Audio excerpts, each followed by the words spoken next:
সাল্লাল্লাহু তাআলা আলাইহি ওয়াসাল্লাম। বিরাদর ইসলাম, যাই হোক, আমরা যখন নামাজ পড়ি তো ইমামের পিছে আমরা সূরা ফাতিহা পড়ি না। ভালো করে শুনে নেন, কালকে আপনাকে কেউ হাদিস দিবে, বুখারী শরীফের হাদিস, আল্লাহর নবী বলছেন যেই ব্যক্তি সূরা ফাতিহা পড়ে না লা সালাত, তার নামাজ হলো না। যেই ব্যক্তি সূরা ফাতিহা পড়লো না তার নামাজ হলো না। হানাফিরা ইমামের পিছনে সূরা ফাতিহা পড়ে না, তাদের নামাজ হয় না।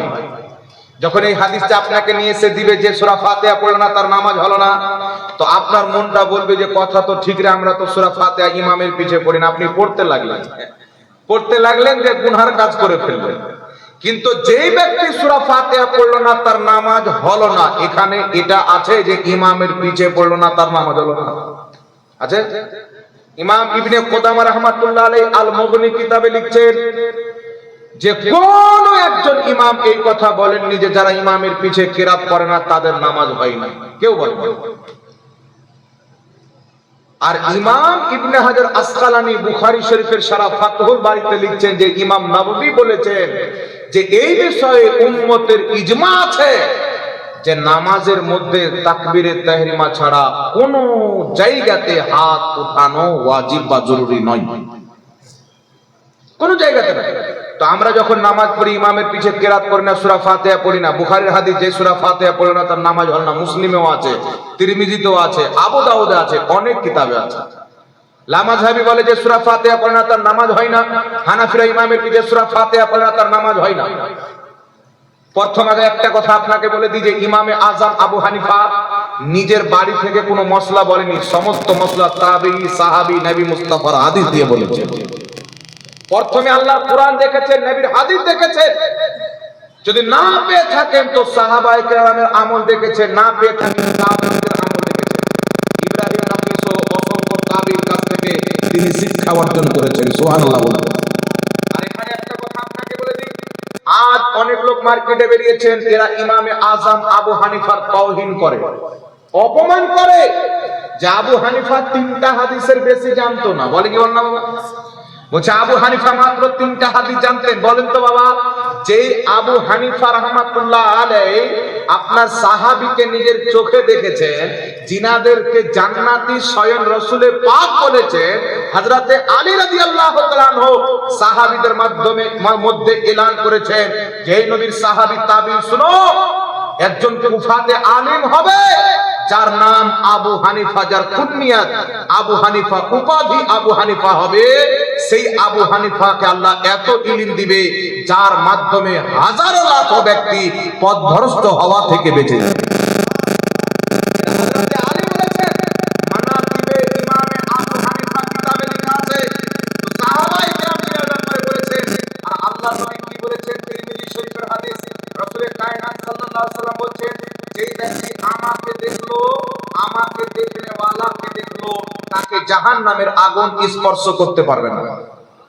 জাহান্নামের আগুন ছুঁইতে পারবে না মানে ছেলে জান্নাতি। যে নবী পাককে দেখলেন আর নবী পাককে দেখলে ওয়ালাকে দেখলেন, তাকে জাহান্নামের আগুন ছুঁইতে পারবে না, অর্থাৎ তারা জান্নাতি। ইমামে আজম আবু হানিফা নবী পাককে দেখনে ওয়ালা সাহাবীকে দেখেছেন। ইমাম যাহাবী রাহমাতুল্লাহ আলাইহি সিয়ার আলামিন নুবালার মধ্যে লিখেছেন, তাযকিরাতুল হুফাজের মধ্যে লিখেছেন, ক্বালা আবু হানিফাতা রাআইতু আনাস ইবনে মালিক। ইমামে আযম আবু হানিফা বলছেন, আমি আনাস ইবনে মালিককে নিজের মাথার চোখে দেখেছি। উনি বলছেন ফিল কুফা, তিনাকে কুফাতে দেখেছি। তো যে আবু হানিফা সাহাবীকে দেখেছেন আর নবী বলছেন যে আমাকে দেখবেন, আমাকে দেখনে ওয়ালাকে দেখবেন, তাকে জাহান্নামের আগুন স্পর্শ করতে পারবে না। ইমামে আজম আবু হানিফা নবীকে দেখনে ওয়ালা সাহাবীকে দেখেছেন। তো নবীর হাদিস অনুযায়ী আবু হানিফাকে জাহান্নামের আগুন ছুঁইতে পারবে না, তিনি হচ্ছেন জান্নাতি। তো জান্নাতীকে কোন ব্যক্তি যদি ফলো করে সেই ব্যক্তি জাহান্নামে যাবে না জান্নাতে যাবে? বাবা, আপনাদের এলাকা থেকে একজন ব্যক্তি যাচ্ছেন কলকাতা, আর একজন ব্যক্তি যাচ্ছেন মুম্বাই। তো আপনি যদি মুম্বাই ওয়ালার পিছনে চলেন তো মুম্বাই যাবেন, কলকাতা ওয়ালার পিছনে চলেন তো কলকাতা যাবেন। তো আবু হানিফা রাহমাতুল্লাহ আলাইহি কুরআন হাদিসের প্রতি আমল করে জান্নাতি হয়েছেন, সাহাবীদেরকে দেখেছেন। তাহলে আবু হানিফার মাযহাবকে কেউ যদি মেনে চলে ও জাহান্নামে কি করে হবে? আবু হানিফা জান্নাতি, তার পিছে চললে ওয়ালাও তো জান্নাতি। তো আমরা ইমামের পিছনে সূরা ফাতিহা কেন পড়ি না? একটু ভালো করে কান দিয়ে আপনারা লক্ষ্য করে শুনে নেন। আর একটা কথা আপনাকে বলি, পৃথিবীর কোন কিতাবে, সারা পৃথিবীতে এমন কোন একটাও হাদিস নাই যে রাসূল পাক বলেছেন যেই ব্যক্তি ইমামের পিছনে সূরা ফাতিহা পড়লো না তার নামাজ হলো না। এরকম কোন হাদিস নাই, সহিহ হাদিস একটাও না। হাদিসে আছে যে সূরা ফাতিহা পড়লো না তার নামাজ হলো না, একটা হাদিস পড়ে লাফালাফি করা মুনাফিকদের চরিত্র। আমি আপনাকে আরেকটি হাদিস শোনাচ্ছি বাবা, একটু লক্ষ্য করে আপনারা শুনেন। কিতাবটির নাম হচ্ছে মুসনাদে আহমদ, হাদিস নাম্বার 8889। কিতাবটির নাম হচ্ছে সুনানে নাসাই, হাদিস নাম্বার 921। কিতাবটির নাম হচ্ছে সহিহ মুসলিম, হাদিস নাম্বার 402। ইমাম মুসলিম বলছেন ওয়াহুয়া সহিহ, আমার নিকটে এই হাদিসটি সহিহ। এই হাদিসটির ব্যাপারে নামাজ হাদিসের মধ্যে আলবানী বলছেন হাদিসটির সনদ সহিহ। আন আবি হুরায়রা রাদিয়াল্লাহু তাআলা আনহু قال قال رسول الله صلى الله عليه وسلم انما جعل الامام ليتم به فاذا كبر فكبروا فاذا قرأ فانصتوا। হযরত আবু হুরায়রা বলছেন আল্লাহর নবী ইরশাদ করেছেন ইমাম এই জন্য নিযুক্ত করা হয় যে ইমামের আনুগত্য করতে হবে, অনুসরণ করতে হবে। রাসূল পাক বলছেন ফাইদা কাব্বারা, ইমাম যখন তাকবীর বলবে ফাকাব্বিরু, তোমরাও তাকবীর বলো। ফাইদা কারা, ইমাম যখন কেরাত আরম্ভ করবে ফানসিতু, তখন তোমরা চুপচাপ হয়ে যাও। আল্লাহর নবী বলছেন ইমাম তাকবীর বলবে, তুমিও তাকবীর বলো। ইমাম যখন কেরাত আরম্ভ করবে তখন তোমরা চুপচাপ হয়ে যাও। কত বড় ধোঁকাবাজ! ওরা বলতে চাচ্ছে যে সূরা ফাতিহা কেরাত নয়। মানুষকে ধোঁকা দেওয়ার জন্য কি বলছে? সূরা ফাতিহা কেরাত নয়। আমি আপনাকে বলি বাবা, এরা বলছে সূরা ফাতিহা কেরাত নয়, বরং সূরা ফাতিহার পর যদি অন্য কোন সূরা পড়া হয় ওটাকে কেরাত বলা হয়, সূরা ফাতিহাকে কেরাত বলা হয় না। কিন্তু আমি আপনাকে একটি হাদিস বলে দিচ্ছি, কিতাবটির নাম হচ্ছে তিরমিজি শরীফ, হাদিস নাম্বার 246। তারপরে কিতাবটির নাম হচ্ছে সহিহ মুসলিম, হাদিস নাম্বার 498। হযরতে মা আয়েশা সিদ্দিকা রাদিয়াল্লাহু তাআলা আনহা বলতেছেন কানা রাসূলুল্লাহি সাল্লাল্লাহু আলাইহি ওয়াসাল্লাম ইস্তাফতিহু সালাতা বিতাকবীর ওয়াল কিরাআত বিলহামদুলিল্লাহি রাব্বিল আলামিন। হযরতে মা আয়েশা সিদ্দিকা বলছেন আল্লাহর নবী তাকবীর পড়ে কেরাত পাঠ করে নামাজ আরম্ভ করতেন। আর কেরাতটা কোথায় থেকে আরম্ভ করতেন? আলহামদুলিল্লাহি রাব্বিল আলামিন। সূরা ফাতিহা থেকে কেরাত আরম্ভ করতেন। তো সূরা ফাতিহা কেরাত, এটা সহিহ মুসলিমের হাদিস দ্বারা প্রমাণিত। আর নবী পাক বলেন ফাইদা কারাআ, ইমাম যখন কেরাত করবে ফানসিতু, তখন তোমরা চুপচাপ থাকো, কিছুই বলতে হবে না। এই পৃথিবীর মুসলমান, বুখারীতে হাদিস, যেই ব্যক্তি সূরা ফাতিহা পড়লো না তার নামাজ হলো না। তারপরে আপনার নাসাইতে মুসনাদে আহমদের হাদিস, ইমামের পিছনে চুপচাপ থাকতে হবে।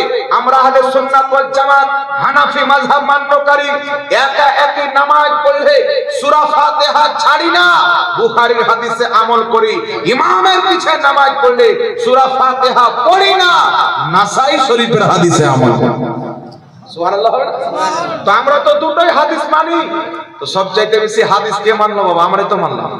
একটা হাদিসকে নিয়ে একটা হাদিসকে বাদ দিয়ে দেওয়া, এটা কোনোদিন মুমিনের তরিকা হতে পারে না। আরেকটা এখানে আপনাকে হাদিস শুনিয়ে দিই, যেই ব্যক্তি সূরা ফাতিহা পড়লো না তার নামাজ হলো না। এর ব্যাখ্যা সাহাবীগণ কি করেছে? সুনানে তিরমিজি, হাদিস নাম্বার 313। তিরমিজি জামিউ তিরমিজি কিতাব, 6টি সহিহ হাদিসের মধ্যে একটি কিতাব, হাদিস নাম্বার 313। বয়ানকারী হযরতে জাবির ইবনে আব্দুল্লাহ রাদিয়াল্লাহু তাআলা আনহু, নবী পাকের আহলুল ইলম সাহাবীদের মধ্যে একজন। হযরতে জাবির ইবনে আব্দুল্লাহ বলছেন যেই ব্যক্তি সূরা ফাতিহা পড়লো না তার নামাজ হলো না, ইল্লা আইয়াকুনা ওয়া রাআল ইমাম, কিন্তু ইমামের পিছনে থাকলে সূরা ফাতিহা পড়তে হবে না। ইমামের পিছনে সূরা ফাতিহা পড়তে হবে না। যেই ব্যক্তি সূরা ফাতিহা পড়লো না তার নামাজ হলো না, কিন্তু ইমামের পিছে সূরা ফাতিহা পড়তে হবে না। অর্থাৎ এটা একা একের জন্য। ইমাম তিরমিজি রাহমাতুল্লাহ আলাইহি বলেন হাদা হাদিসুন হাসানুন সহিহুন, ইমামের পিছে সূরা ফাতিহা পড়তে হবে না, এই হাদিসটা হচ্ছে সহিহ। জোরে বলতে হবে সুবহানাল্লাহ। আমাদের কাছে দলিল আছে না নাই বাবা? তো মানুষকে গুমরা বানিয়ে মানুষের নামাজকেও খারাপ করতে চাই, ঈমানকেও খারাপ করতে চাই। এবার চলে আসেন বিরাদর ইসলাম, একটা হাদিস আপনাকে বলে দিচ্ছি। যারা বলে যে রাসূল বলেছেন যে সূরা ফাতিহা পড়লো না তার নামাজ হলো না, আমি একটা হাদিস আপনাকে বলছি, আবু দাউদ কিতাবটির নাম কি? সুনানে আবি দাউদ, আমরা যাকে আবু দাউদ শরীফ বলি। এই কিতাবের হাদিস নাম্বার 822, হাদিসের সনদ সহিহ। হাদিসটি কি? হযরতে সাইয়্যিদিনা উবাইদা ইবনে সামিত তিনি বর্ণনা করছেন। কি বর্ণনা করছেন? আল্লাহ নবী সাল্লাল্লাহু আলাইহি ওয়াসাল্লাম বলেছেন, লা সালাতা লিমান লাম ইয়াকরা বিফাতিহাতিল কিতাব ফাসাইদা, যেই ব্যক্তি সূরা ফাতিহা পড়লো না, তার সাথে অন্য কোন সূরা পড়লো না, তার নামাজ হলো না। যে সূরা ফাতিহা পড়লো না, তার সাথে অন্য কোন সূরা পড়লো না, তার নামাজ হলো না। তো এই হাদিস মোতাবিক তো লামাযহাবীদের নামাজ হয় না বাবা, কারণ ওরা শুধু সূরা ফাতিহা পড়ে, অন্য সূরা পড়ে না। আর নবী বলছেন যে সূরা ফাতিহা পড়লো না, তার সাথে অন্য সূরা পড়লো না, ওর নামাজ হলো না। তো এই হাদিস অনুযায়ী আবু দাউদের 822 নম্বর হাদিস অনুযায়ী একটারও লামাযহাবীর নামাজ হয় না। তখন ওরা চিল্লায় বলে এটা একা একের জন্য, একা একের জন্য। তো বুখারীর হাদিসটাও একা একের জন্য, জোরে বলতে হবে সুবহানাল্লাহ। হাদিস থেকে আমরা দলিল পেয়ে গেলাম। এখন ইমাম সুফিয়ান সাউরী রাহমাতুল্লাহ আলাইহি বলছেন, আল্লাহর নবীর হাদিস, যেই ব্যক্তি সূরা ফাতিহা পড়লো না, তার নামাজ হলো না। ইদা কানা ওয়াহদা, এটা একা একই নামাজের জন্য। কেউ যদি একা নামাজ পড়ে, সূরা ফাতিহা না পড়ে, তার নামাজ হবে না। ইমামের পিছে সূরা ফাতিহা পড়া বৈধ হবে না। এই জন্য পৃথিবীর মুসলমান আমরা ওই তরিকাতে নামাজ পড়ি যেই তরিকা নবী এবং নবীর সাহাবী থেকে এসেছেন। একটু জোরে করে বলতে হবে সুবহানাল্লাহ। এখন একটা যুক্তি হলো যে আমি যদি খাই তো সবারই কি পেট ভরবে? ইমাম সাহেব যদি খায় তো মুক্তাদির পেট ভরবে না। তো ইমাম শুধু কেরাত করবে, সূরা ফাতিহা পড়বে, মুক্তাদি পড়বে না, তো কি করে হবে? আমি লামাযহাবীকে বলতে চাই, এটা যদি আপনি যুক্তি দেন খাবার, তো আমরাও তো যুক্তি দিতে পারি যে আপনাদের জীবনতলা থানার 100টা লোক বাসে যাচ্ছে কলকাতা, রাস্তাতে গিয়ে লোকজন বলছে যে ড্রাইভার তুমি যদি একাই হ্যান্ডেল ধরো তো থরি পৌঁছাবো, আমরা সবাই মিলে একটু করে ঘুরাই। তো সবাই মিলে যদি হ্যান্ডেল ধরে তো কলকাতা যাবে না জান্নাতুল ফিরদৌস যাবে? জান্নাতুল ফিরদৌস। কোথায় যাবে বাবা? জান্নাতুল ফিরদৌস। অ্যাক্সিডেন্ট হবে কি হবে না? তো ড্রাইভারের কাজ প্যাসেঞ্জার চুপচাপ বসে থাকবে, ড্রাইভারকে তারা ভার দিয়েছে, ড্রাইভারের প্রতি তাদের বিশ্বাস আছে, ড্রাইভার ঠিক টাইমে তাকে পৌঁছে দিবে। তো আমি ভার দিয়ে দিলাম ইক্তাদাইতু বিহাদাল ইমাম, ইমামকে আমি সঁপে দিলাম, তো ইমাম কেরাত করে নিলে আমাদের কেরাত হয়ে যাবে। তাহলে প্রশ্ন হলো ইমাম আল্লাহু আকবার বললে কেন হয় না? নবী পাক বলেছেন ইমাম আল্লাহু আকবার বললে তোমরাও তাকবীর বলো, আর ইমাম কেরাত করলে চুপ থাকো। তো আমরা তো নবীর হাদিসকে মানি, কোনো যুক্তিকে মানতে পারি না।